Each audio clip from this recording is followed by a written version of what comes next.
Dimanche ou semaine, la récolte de tabac ne laisse pas de répit aux enfants Suárez. Au lieu d'aller à l'école, Gloria et son frère travaillent au même rythme que leurs parents, sans protection, exposés à la nicotine et aux pesticides. J'aimerais bien faire autre chose que d'être obligée de travailler dans le tabac. Parce que c'est sale, ça sent mauvais. Je suis souvent malade, mais je ne sais pas comment faire autrement. Le travail des enfants est interdit au Brésil, mais pour la famille Suárez, c'est la seule façon de s'en sortir.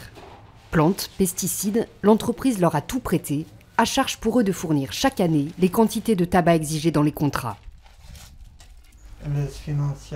L'entreprise finance 40 000 plants de tabac. À partir de là, ils estiment que ça doit produire de 4 à 5 000 kilos. On doit donc leur fournir ces 4 à 5 000 kilos. Mais on n'a pas de quoi payer un employé. Alors le peu que les enfants aident, ça nous sert. Ça diminue déjà notre travail, sinon on devrait travailler la nuit.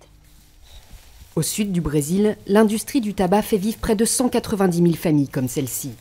Le travail infantile est monnaie courante, mais dans les champs, il reste totalement invisible. Les Suárez savent qu'ils risquent gros, car selon une nouvelle disposition prévue dans les contrats, ce sont les familles qui sont tenues pour responsables. Un procédé qui révolte le procureur Margaret de Carvalho.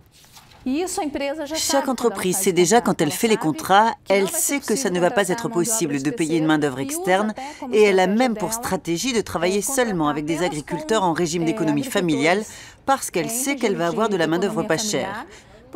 Je peux vous dire que dans le seul état du Paraná, aujourd'hui, on a autour de 80 000 enfants qui travaillent gracieusement.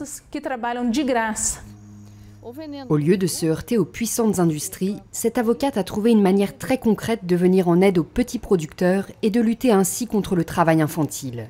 Vania les encourage à abandonner le tabac au profit d'autres cultures, bien moins nocives. On travaille pour leur trouver des sources de revenus alternatifs, pour qu'ils diversifient leur culture et qu'ils ne soient pas ainsi prisonniers d'une monoculture. Parce que s'ils restent seulement dans une culture, ils vont se retrouver de nouveau dans le même modèle que le tabac, pris en otage par un seul employeur.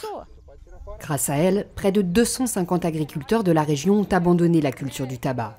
C'est un début, mais pour Gloria, son frère et 380 000 autres enfants dans le sud du Brésil, l'école n'est toujours qu'un rêve.